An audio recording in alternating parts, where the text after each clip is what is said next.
Tech Today is on the road again. I'm guessing you know that we're not in the studio.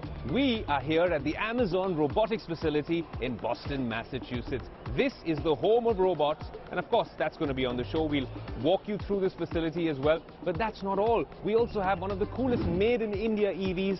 That too, a luxury EV, a lot of tech. That's really cool on that one. And of course, there's wearables and everything happening from the world of big tech on this special episode of Tech Today.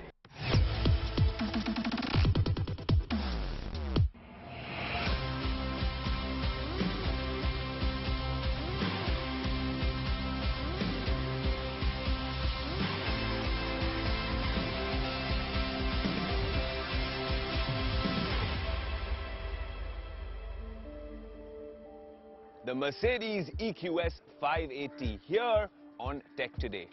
Keeping it very simple, it's a big car with a big battery pack, massive range of course, big price tag for the big boys. But this car is assembled here in India, in Chakan. Does that mean that this is a car which is made for India? That's what we want to bring you on the electric experience, an authentic, genuine user experience of the Mercedes EQS. All I can say is, as I open this door, welcome to the future.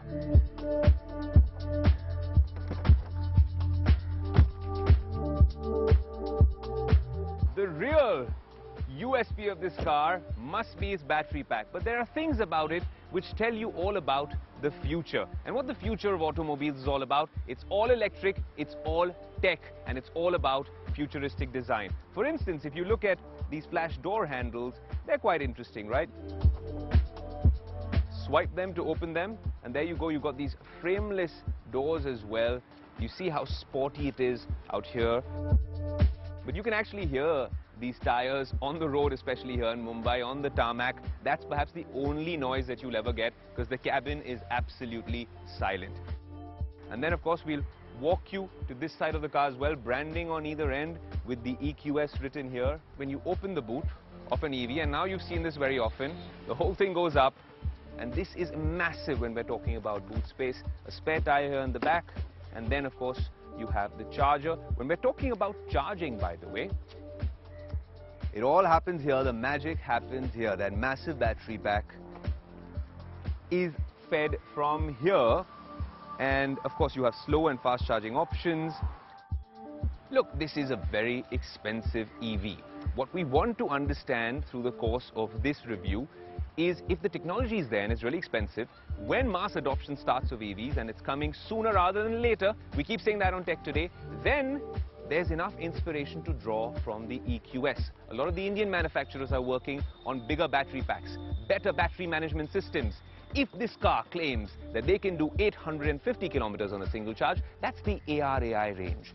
In real world scenarios, if you're really zipping it like we have, 650 to 700 kilometers, and I think that is amazing. On a single charge, if an EV can give you that, range anxiety is down the drain. Look, for me, a commute to office from home is around 10 to 20 kilometers. 20 kilometers is to and fro. 20 kilometers over a month, if I go to office every day, would be 600 kilometers. That means I need to charge this car maybe once and a small top-up in the week, and I'm good to go. I think that speaks volumes about how EVs are going to overtake ICE engines. But that's just a topic that I wanted to talk about. If we get inside the car, there's so much tech loaded in this car that it's really not an auto review. It is a technology review in its truest sense. Let's hop on inside.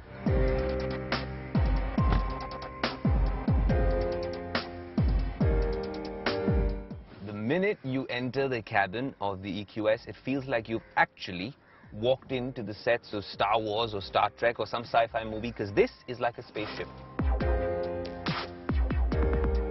I want to quickly show you the cameras as well in this car, because if you look at the camera system, it is quite impressive. The good part is you can check your surroundings either way, right? If you were to turn it around, you get this full 3D view. I'm going to now take you on the road and give you a little bit of a lowdown in terms of some of the features of the car. This is a massive 56-inch tri-screen sort of a system. They call it hyper screen, very intuitive. And what I like the most about this system is the maps. 3D maps which can blow your mind. It's literally better than Google Maps, very accurate and brilliant depiction when you go all 3D on it as well. So I think that's a great feature. If you are approaching, say, a speed breaker, then what you need to do out there is actually slow down a little bit, press this button, and there's a bunch of buttons here. And then there's a button right here on the screen which says raise vehicle level. The car's lifted, I think, by a few millimeters, and you can then take the speed breakers quite easily. I think that's a really helpful, nifty sort of a feature.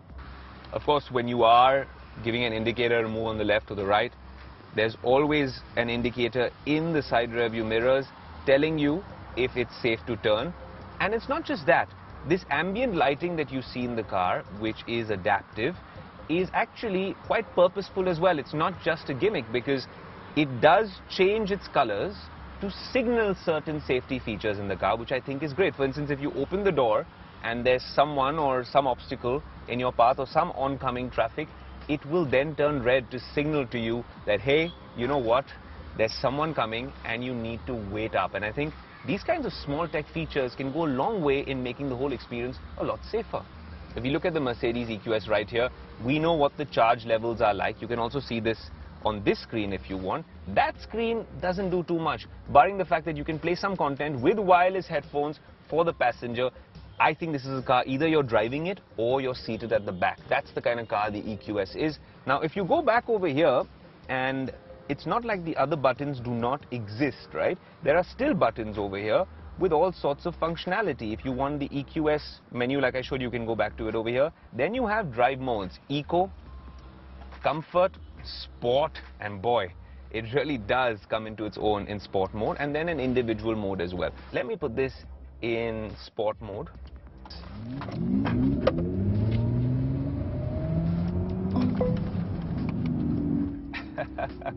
There you go, effortless for this vehicle. I am just so impressed, so silent, so safe, and so planted. You know, if you take this on the highway, I think this would be the highway vehicle that everyone would actually want if they could afford it. This is an absolute pleasure to take on these sort of roads. And like you saw on the highway as well, you can overtake anyone, take turns whenever you want to. It's very planted, it feels very stable. And honestly, this is perhaps one of the best EVs I've ever driven.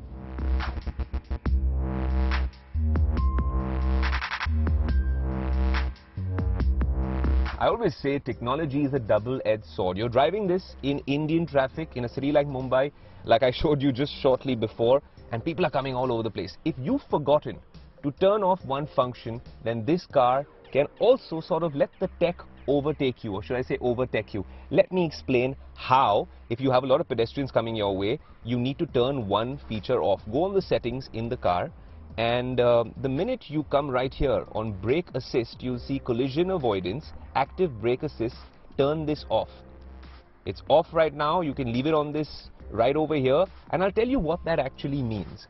That now means that the technology in the car, which ends up braking by itself, assisting you with the braking, or thinking it needs to brake when there's a chance of a collision with a pedestrian or any sort of object, that will stop. So this seems to be the first thing, and I think Mercedes should have made a nice, neat little shortcut for this, because this is the first thing you need to do when you're driving in Mumbai traffic. Now this is a very long car, and I'm saying long literally because it's 5.2 meters long. To actually take a U-turn like this, it's no easy task. We take this road often on some of our shoots, and even the compact SUVs don't always do this in one shot. That's because they don't have rear axle steering. This one does. Let me show you what it means. Normally you're just going to move from the front, right? These wheels would move to make you turn, but this has a little cheat code at the back, which is what I want to show you. 10 degrees of tilt, and you're going to start seeing how this rear wheel now is helping me turn this massive EV. And there you go. With a lot of room to spare, this was even easier than most of the small cars we've brought on this stretch. And honestly, Mercedes, well done. This should be a feature on all Indian cars. Off I go now. Alright, what's it like to be seated in the rear of this car? A lot of leg room, because that is adjusted for someone of my height. So if two people around 6 feet tall can fit, then fantastic. You have a bunch of vents here, and yes, this is not ideal for a full adult, but someone in their teens can fit here, or someone very lean. But that's not the real fun, right? The real fun is when you look at this lever and pluck it out, and there you go. You've got a nice neat little screen out here. I think it's a Samsung tablet. You can pull it out as well. There's the ambient lighting. You can change the color from here. You want to go monochrome, go monochrome. You want to go the particular color, you can have a look. See, the colors are changing right here. It's quite a good mirror of the three screens in the front, primarily the center screen. You can also access some of the settings. Only things for the rear passengers: interior assistance system, lights, and of course basic vehicle things. There is a small little button here if you want to access this space and maybe place your phone on charging. Fits perfectly, the Pro Max. And also, there you go, it's already started charging. That's a great little addition over here. All in all, if you're taking this vehicle on a single charge, it can do Delhi to Jaipur or Mumbai to Pune back and forth, or maybe even Kochi to Trivandrum back and forth. And not just that, by the way, this already knows that we have reached a speed breaker, and it can then raise the vehicle level based on GPS, which I think is a really cool intuitive tech feature. But coming back to our point, if you're even doing a boys trip to Goa and you want to head there at least one way and then get a charging station out there, I think the EQS can actually last you on a single charge, and that's saying a lot. Yes, it's 1.55 crores ex-showroom, and then you're going to get all sorts of rebates for EVs and stuff like that as well. It's slightly more expensive than other EVs, actually much more expensive than most EVs, but in terms of tech, it's right up there. So if anyone from the EV space wants to innovate and has to look up to something, this is the big brother that everyone should be looking up to get that sort of inspiration to make your EV tech even better. This is officially, on Tech Today, the best EV that we have driven yet. If you're an Apple fanboy and you want to buy the new 14 Pro or 14 Pro Max in India, then there is a long waiting line, and that queue or waiting line is going to get a lot longer. Why is it so? When can you actually get your device? And is there something that Apple's doing about it? Well, here's a special report. The most anticipated iPhones of this year were certainly the iPhone 14 Pro and the Pro Max. And this anticipation gave rise to its demand, a demand that hasn't been met with in more than a couple of weeks now. The two new phones haven't been seen on shelves recently as their supply remains short. In fact, this issue surfaced in India last month when the State Minister for IT and Electronics, Rajiv Chandrasekhar, had taken cognizance. The minister has tweeted that he had spoken to the company and he has been assured of the steps being taken to meet the demand in the country. But it was shortly after that that the company issued a statement on November 7th explaining the reasons behind this crunch. Almost over 80% of iPhones are assembled in China's Zhengzhou region, which is currently under lockdown as per China's zero COVID policy.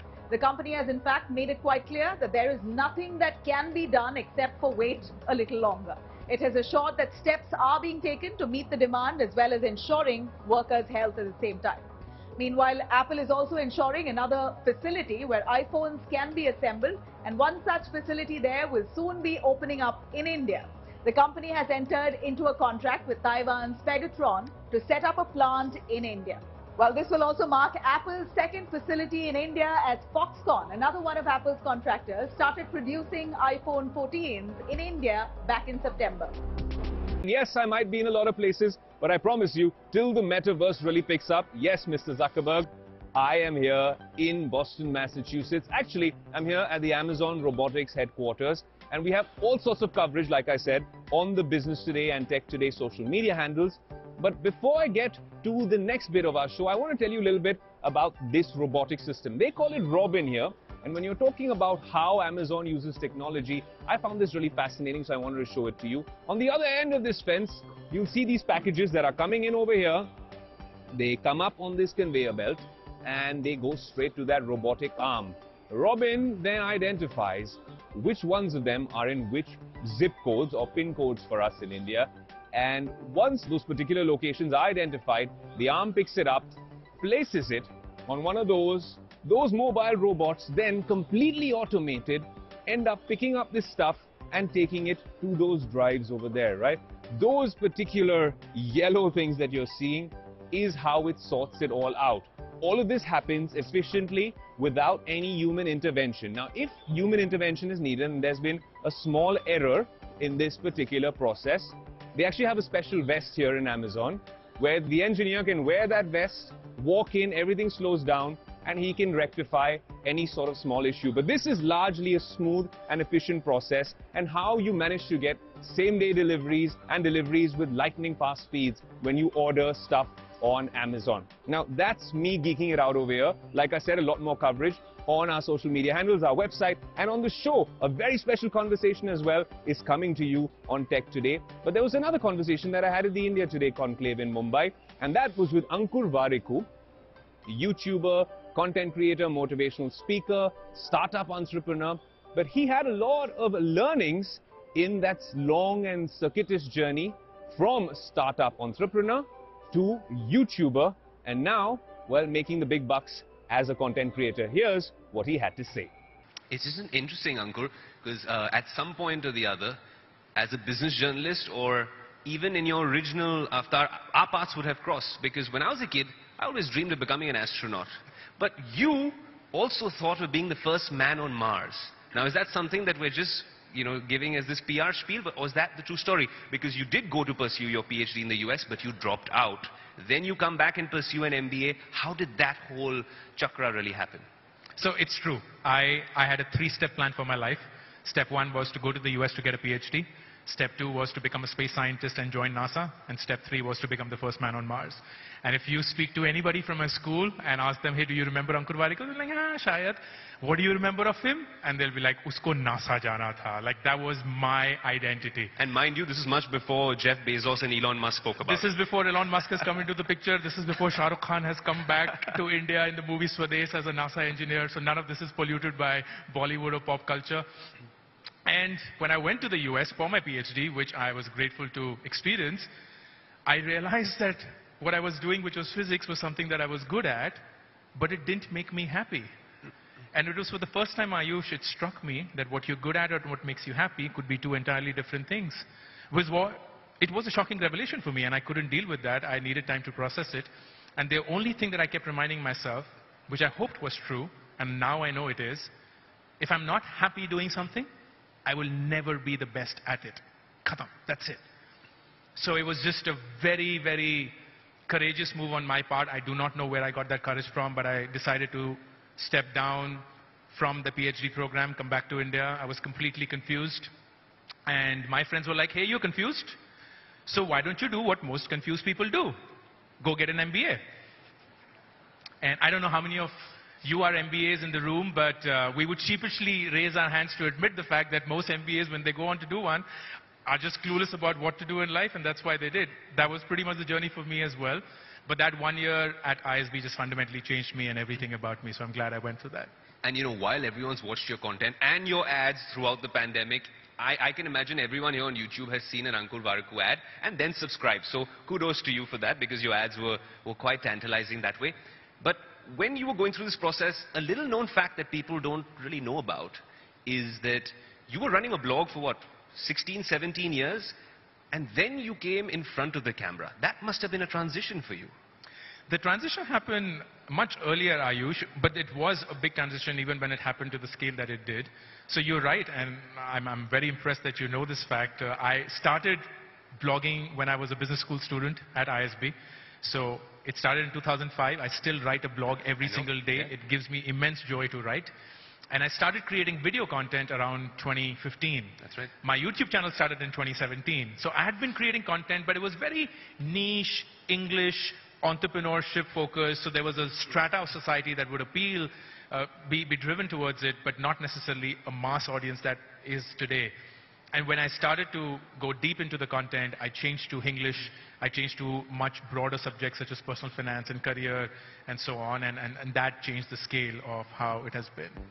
When you're talking about wearables, Titan in India has launched yet another wearable. It's called the Titan Talk.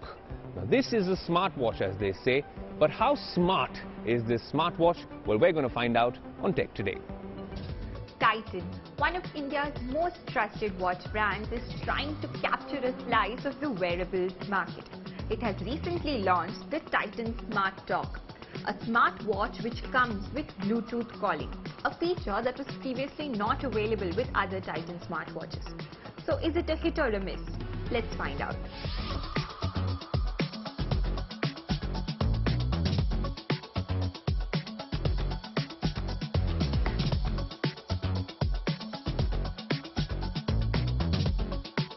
The Titan Smart Talk comes with a 1.39-inch AMOLED display. It also has cool features like music playback and storage. It also comes with an AI voice assistant. The touchscreen is fairly responsive, even better than other smartwatches we've reviewed in the same price range. The latest feature in the watch is Bluetooth calling. It also comes with a built-in keypad which functions fine, apart from the keys on the periphery. The company claims that the watch works up to 5 days with a full charge, and this is exactly what we experienced. The watch retails for 14,995 rupees, but currently it's being sold for 9,995 rupees because of the festive discount. But is it truly bang for buck? Maybe not. The watch does not have an auto brightness adjustment feature. This feature is actually common amongst other smartwatches in the same price range. The watch takes a considerable amount of time in displaying new watch faces. Moreover, the crown button seems totally redundant. Despite all the hype around the calling features of the watch does not sync contacts with the cell phone, even days after connecting both the devices.